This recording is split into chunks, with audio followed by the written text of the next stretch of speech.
YouTube, how are you? Today, let's talk about money. I was 26 and I was at my Tetra Tech job. I realized I had a lot of bills and how much everything in the world really costs. I thought once I got my degree that I would have a ton of money, to do vacations and to have all the nice gyms and the fancy apartments. And then once I got into a decent amount of debt from going on vacations and getting my own apartment, I realized there was something in the equation that I had missed along the way, and that going to college does not automatically mean money. I learned about investing, I learned about entrepreneurship, I learned about finance, personal finance. All of this led me to a place where I now realize that financial wellness is nervous system regulation for me. That is why putting money in the forefront of all my decision making is the most important, because it's not about a dollar amount. It's about how I am able to think clearly because I have money and not make desperate decisions. What this looks like for me is now I have a weekly money date where I put it on my calendar every Sunday. I go through how much money I have, what bills are due. I've added in recently budgeting 1 month and just every dollar, 1 month where every dollar I count. I have it in little categories. I track that. I make sure everything is invested. A huge takeaway was I didn't understand compound interest. I didn't understand exponential growth of the market. The bankrate.com compounding calculator changed my life. It made me clearly understand how even $3 a day today can mean millions by the time I'm in my 90s, which is when you need your money the most.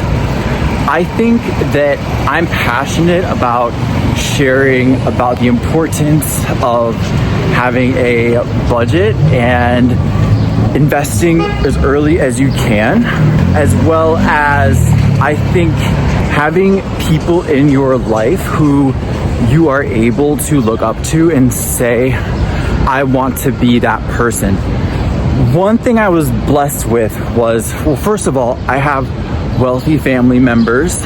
All generations on my mom and dad's sides both had wealthy grandpas, whether that be through being a lawyer, banking, being a doctor. That helps you believe what is possible for the future.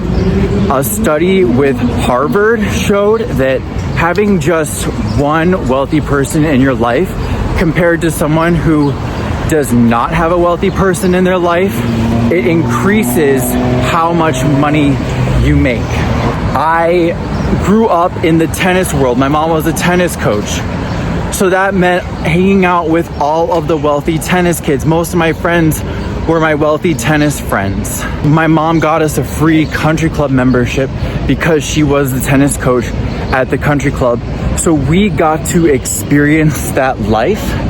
It became a normal part of my nervous system, of my neural pathways, that I understood that life of going to the country club and ordering the buffalo chicken wrap and just putting it on the bill and then having my mom yell at us later. That just became a normal part of what I understood to be normal in the world. Having friends with these huge houses, these lake houses, these boats, these Chicago apartments. It wasn't something that I had, but it was something that I had felt in my body and knew that it was obtainable. So budgeting, investing, having a circle of wealthy people, these are three things that I'm passionate about because I grew up on food stamps. We would go to the grocery store and I used to joke with my positive attitude that George Bush George W. Bush was buying our groceries because it was food stamps. And my dad lost his job at one point. My mom was on the poverty level.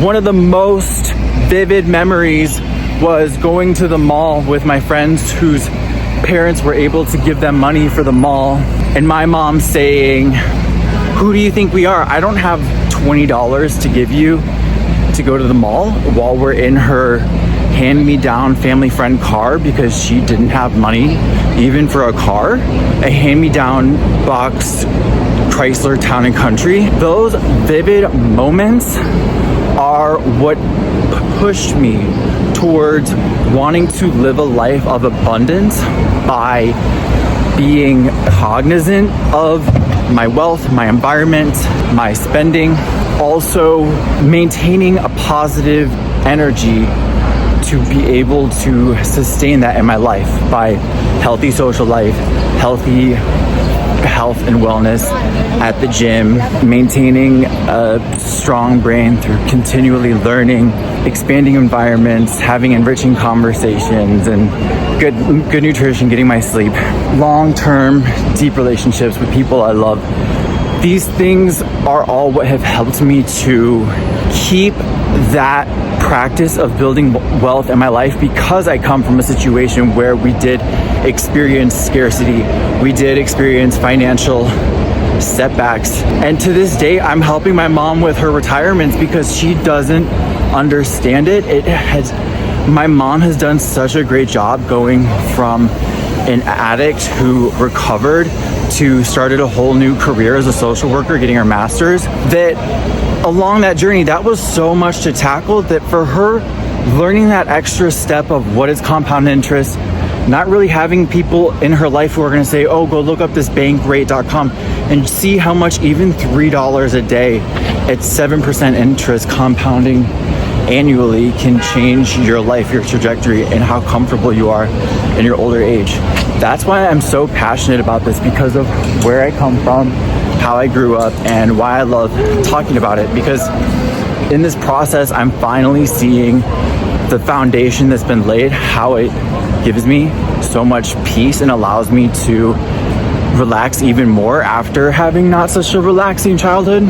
I want to share with you because perhaps you're like me, where you have the tools, you just need to implement them. Get that weekly money date, start investing even if it's $3, and build up that network. There's someone in your network who wants to give you an opportunity and who is somewhere you want to be, because you want to ask people for advice who are in situations that you want to be in, not people who aren't in situations, not people who are in situations that you don't want to be in. So use these things and let's get excited together, because I know that every step along the way in life, there is something to learn. It feels like resistance, it feels like anxiety, depression, and then just beyond that is the growth and the excitement of that expansion that we can experience for a brief time until it's just time for the next round of expansion, and then you have to feel it again. It's a cycle, and that's why we're here, because we are doing it together. Love you all so much. Ciao.